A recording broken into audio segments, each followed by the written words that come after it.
all the Hispanics in the United States of America will be about $1.5 trillion.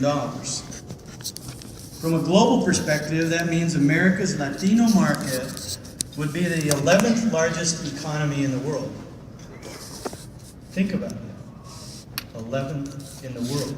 Just below France, Italy, Mexico, and larger than Korea, Spain, Indonesia, and Turkey. American Hispanics will have more per capita purchasing power than the fastest growing emerging economies of Brazil, Russia, India, and China, the so-called BRIC countries that we read about literally every week.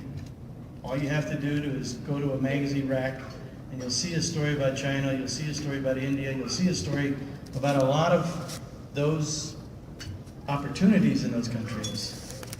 But one of the single largest opportunities is embedded right here within the borders of our country.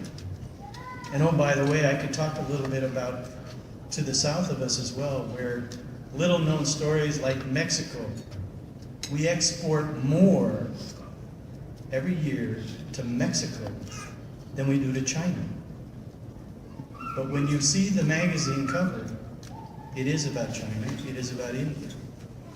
But when you read about Mexico, it tends to be about drugs, violence, etc. What we don't know, most of us, is that the GDP growth, the gross domestic product growth of Mexico over the last few years has been much higher than that of the United States of America. So part of this transition, part of this change is really about how we talk, what we share, what we know in terms of our country today. When we think about the U.S. labor market, nearly 1 in 6 American workers is Latino. 23 million Latinos at work in the U.S. today. But here's the statistic I want everybody to remember. And this is something that I am working on personally with some of the meetings that I'm in. Today, Hispanics in this country have the highest labor force participation rate, nearly 67%. So it's higher than any other single demographic group, you name the group. Hispanics have the highest labor force participation rate, which means sometimes some of us work 2 jobs. As you saw in the film, throughout college I was working 3 jobs. Early in our careers, sometimes we go to school, sometimes we work, sometimes we have to do many things as we do that. And those people that have immigrated here recently, because generally in many cases they're working at minimum wage, it's not enough to support a family, so what do? You take a second job. And everybody's working in the family somehow. That's a great story, and that's an American story. And that's a story about Latinos as Americans here in the United States of America. So when we think about that, let's juxtapose it with one of the challenges that we have as a nation. As a country, the United States is still growing its gross domestic product. But when you compare the United States to Western Europe or Japan, they have declining economies. And you have to say, ¿y por qué? Right? Why? And most economists would talk about the fact that there's 2 driver variables in terms of growth. One is population growth. So if you don't have a birth rate that replaces, the people that die or leave your country, your economy is likely to decline.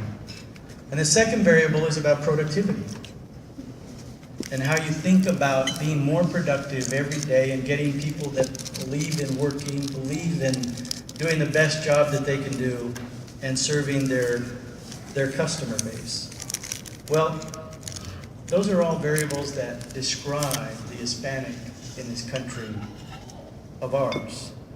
But in the juxtaposition mode, America's non-Latino boomer generation is aging. In fact, boomers are retiring at the rate of 10,000 a day for the next 18 years. So if you're President of the United States of America, if you're the King of the United States of America, you're the Queen, la Reina of the United States of America, how do you think about that? How do you think about competing? How do you think about sustaining growth so that your kids, your grandkids, and everybody going forward can continue to have the kind of life, quality of life, competitive success that our country has been used to? Well, the growth of America's new economy critically depends on the younger know-how of the Hispanic workforce, which is growing faster than any other segment. Already, more than 1 in 4 children under the age of 18 today are Latinos. So I'm going to give you one more number in this context. Based on existing trends, at least 1.1 million Latino youth will turn 18 each year for the next 20 years. 1.1 million each year for the next 20 years. These numbers are obviously game changer kind of numbers. Our elected leaders, whether you're a politician, they're going to look at it and say 1.1 million new voters every year, potentially.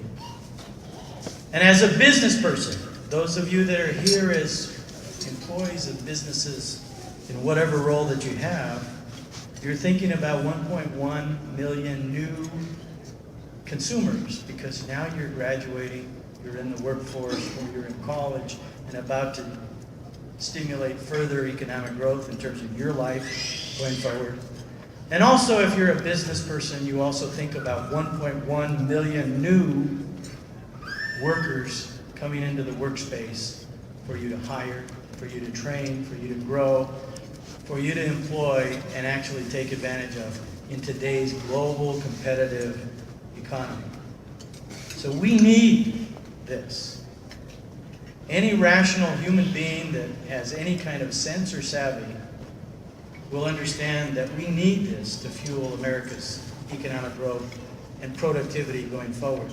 So this isn't Saul Trujillo standing up here because my name is Trujillo or Trujillo or however you choose to pronounce it. It has nothing to do with that. It's Saul Trujillo standing here as an American. Saul Trujillo standing here as somebody saying, I do care about my country, not only today or last year, but every year going forward. So, we need to pursue our education. Those of you that are out there getting it, thinking about what career you're going to pursue, thinking about the kind of leadership training and all the things that you are invested in, those are all critical because we need you. We need you engaged because you're part of this brand. You're part of the identity. You're part of the future. And it's at the center, again, of the American brand. So as we think about this national interest, and we think about avoiding, let's call it the situation of Japan, Western Europe, and other parts of the world, we now need to think a little bit more about what we do. Because I've been spending time now just kind of describing a little bit of background. But for me as a business person, it's kind of like talk is nice, but going and getting results is even better. And so I want to talk a little bit about brand and why I use this word brand. I mentioned Apple, I mentioned Southwest, I mentioned Target, I mentioned Miller Coors, and all the other great brands here in the room tonight. But, brands have factual and emotional elements. They reflect a promise to the consumer, and they shape the perception that a customer has about a product or service. And so again, back to the beginning, I do want to emphasize that our Hispanic brand has been under assault, and has been for the past decade or so. And we can see it how it's illustrated. We can see it through Arizona kind of legislation, Alabama, Georgia. We can see it measured in hate crimes. We can see it in many different ways that are what I would call un-American ways. So I'm going to break for a second here, and I'm going to give those of you as the young students here in the room, I'm going to give you a pop quiz. And I know that many of you really appreciate getting pop quizzes as you've gone through your educational experience, but I'm going to read a quote. And I want you to tell me which politician has said what I'm going to read. The bosom of America is open to receive not only the rich and respectable stranger, but also the oppressed and persecuted of all nations and religions. These are the ones we shall welcome to participate in our nation's life if, by their decent conduct, they appear to merit all our rights and privileges. Now, how many of you have read that quote or heard that quote recently? Anybody want to raise their hand? Okay, because we're running late, I won't take any more time. But I'm going to tell you who it was. It was this guy that I think most of us have heard of. His first name was George, and his last name was Washington. Now, those of you that have read or remember your American history, and you think about our founding fathers, and you think about the discussions and the dialogue that happened before, during, and after the Revolutionary War,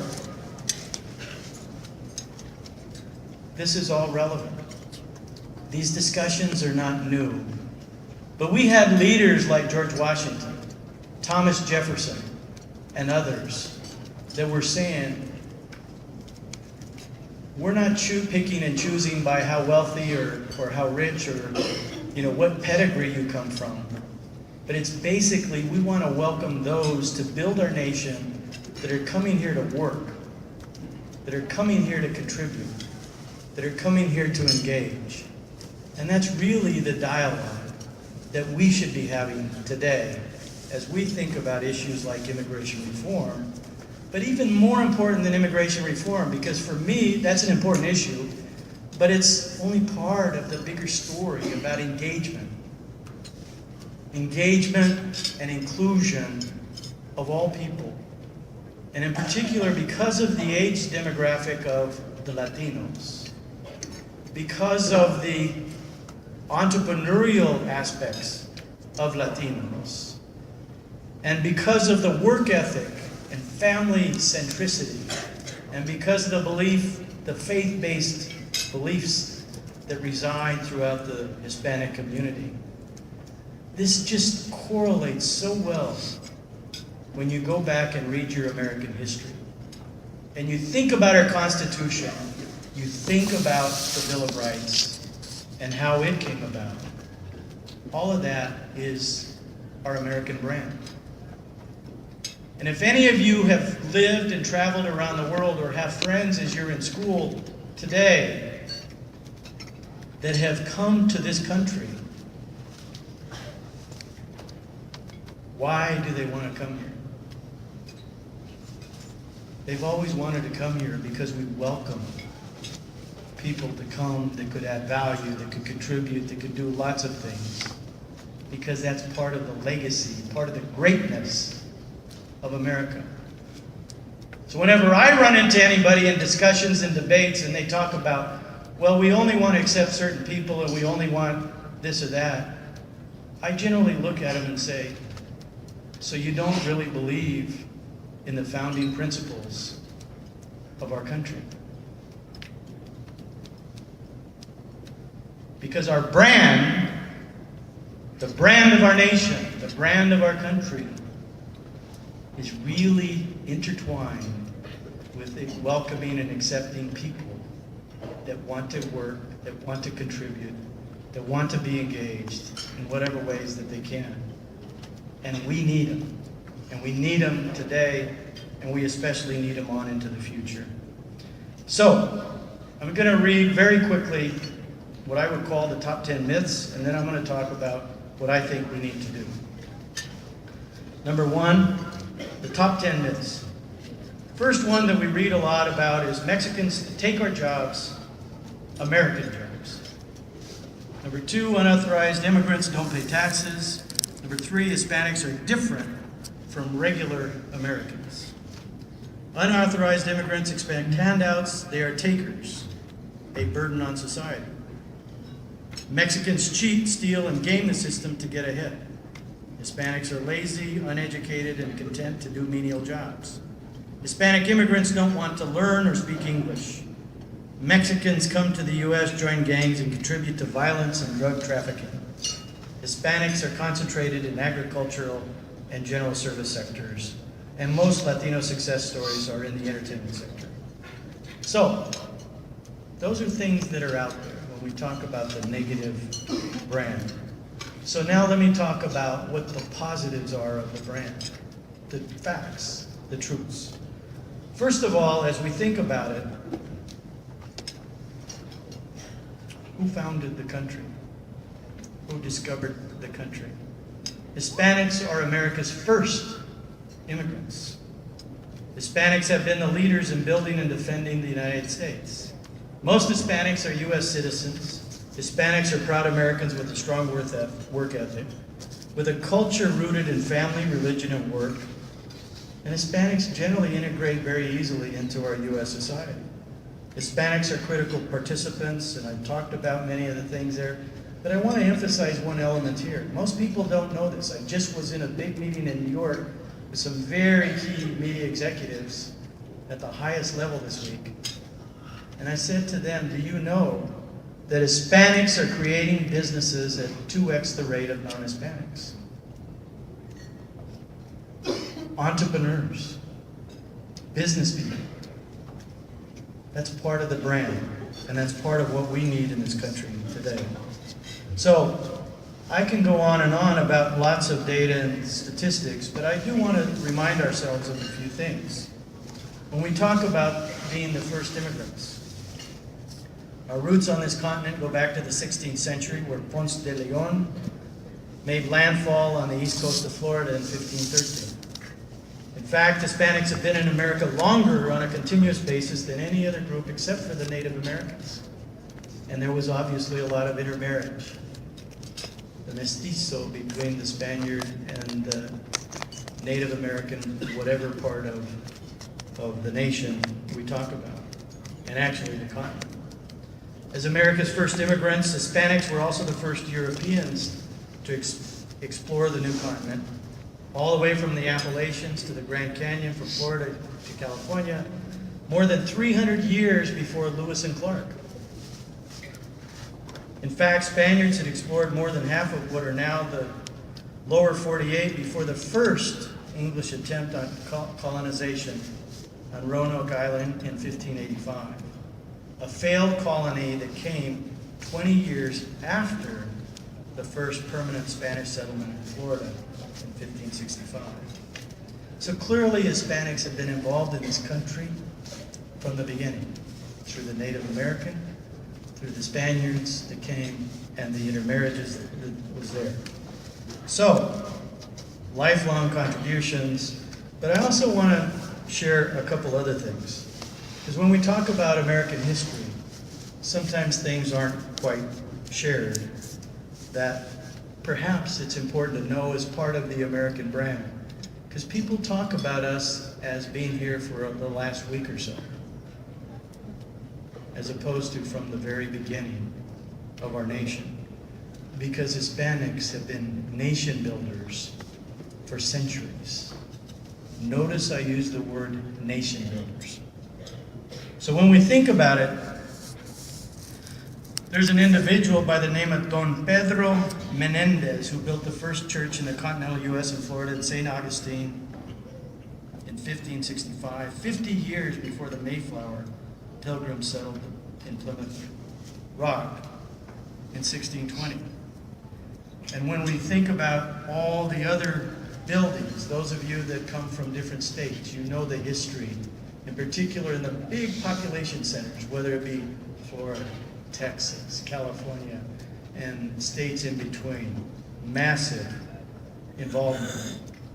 But even going back to the wars that we have fought, Nation building has been important to us, and American Hispanics have been leaders in every major military conflict, beginning with the American Revolution, when Lieutenant George, or I should say Jorge Farragut Mesquida, served as an officer in the South Carolina Navy.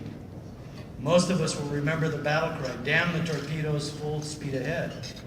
But how many know that those famous words were uttered by an American Hispanic named Admiral David Farragut, the commanding officer of the Union Navy at the Battle of Mobile Bay during the U.S. Civil War? And how many know that Admiral Farragut was the son of Lieutenant Jorge Farragut Mesquida, who fought in the American Revolution? And how many know that David Farragut was America's first full admiral? Isn't that odd that an Hispanic would be the first full admiral in our U.S. Navy? Did any of you know that? And the answer is no, but that's part of the brand, part of the legacy. And again, I can go on and talk about Medal of Honor awardees, obviously one of the most decorated groups of people throughout history. And we have many leaders, many heroes throughout the last several centuries in our country. So I just want to close by a few thoughts then. The thoughts for me are that today, if you start gauging our country, and you were to give us a scorecard and say, okay, Saul said at the beginning that Latinos, Hispanics are critical to the future of our country. And if you were running a company today, one of the first duties you have as a CEO is to think about succession planning. And if you don't do succession planning, you're not going to be a great CEO. You're not going to be a great leader, because you always have to think about building the talent, getting them ready, et cetera, et cetera. So in the case today, if you take the snapshot and you look at the number of people leading educational institutions, the top 50 research institutions, most of you probably don't know, but there's only one Hispanic leading one of the top 50 research institutions in the country, and that's at the University of Texas. If you look at boards of directors, although there's 16% of the population, soon to be 20, soon to be 25, and 30% of the population, and probably today for most consumer product companies, about 30% of year-on-year sales growth tied to the Hispanic market. 3% of all board seats are held by Hispanics. And I can go on in each category. So when I think about outcome, why is this important to talk about?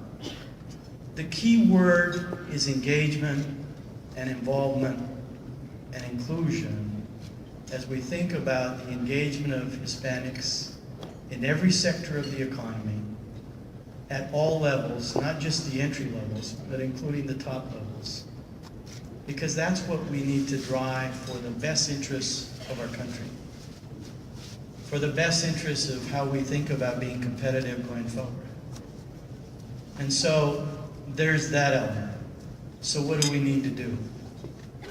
What we need to do in terms of the vision, the mission, as you think about how we should all be engaging, is we should be striving to be the best that we can be as individuals. If you're working in a job, if you're teaching, if you're in the nonprofit sector, and you're helping catalyze change and growth and strengthening of our communities and our economies, we all have to strive to be leaders.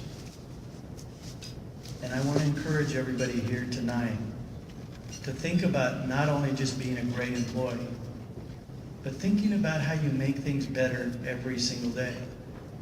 And for those of you that want to be the head of a company, an institution, be president of the United States, you have to say and decide that. You have to plan for that. You have to prepare yourself for it.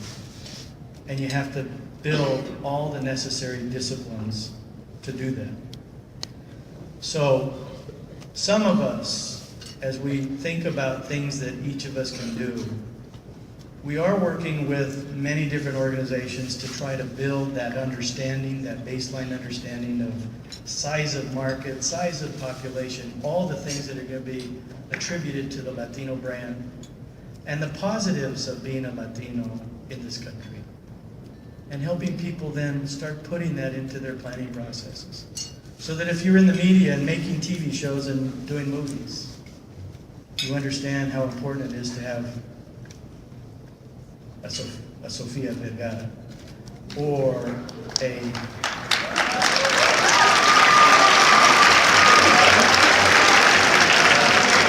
Eva Longoria, or I don't mean to exclude anybody, but there are plenty of talented people there. And the big question I've always had when I've talked to different people is, if my year-on-year sales growth are going to be 30% tied to the Hispanic market, and I'm going to be advertising on a TV show, wouldn't I want Hispanics in that TV show? Because there's data that shows Hispanics are not watching TV like they could, and people are missing big opportunities. So market expansion is always a big thing. But we're running late here, and I just want to close with this idea that says we're going to change and work hard with the media industry. And those of you that watch TV shows or don't watch TV shows, when you're surveyed, when you have a chance to provide feedback, provide feedback. For those of you that see sponsors sponsoring shows that do, or those that don't, reinforce good behavior by purchasing more, right? And don't buy from those that support programs that do. I think about, there's a gentleman here that's the former chairman and CEO of McDonald's. I think about companies like McDonald's that has helped create more millionaire Hispanics in this country than almost any other company or venue around. Now, will I go buy more French fries and more burgers even though Corinne says you gotta watch your diet? The answer is yes, so then I'll go eat a salad or I'll go do something else. Because McDonald's is a great company that has thought about inclusion, that has thought about suppliers, that has thought about a lot of things. And I say these things because not many people talk about the power of the marketplace. We always talk about voting power, but the even more forceful power we have is in the marketplace. It's big, it's growing, and every one of you has stuff in your pockets or your purses or your pocketbooks, whatever it might be that you carry around in it. You have the ability to influence the brand and the focus and the support and the positives that can come. So my last thought for all of you is, obviously, each of us owns this. Each of us needs to work it. And getting educated on the strength of the economics, the strength of the politics, all based on knowledge, all based on facts, I can assure you will help turn what you will see over the next 2 or 3 years, the changes that are going to be coming based on the work that's been done and being done. And it will be reinforced by your role modeling, your education, your pursuit of the jobs and careers that you have, and by you exercising your choices and your decisions in the marketplace. So thank you very much for having me here.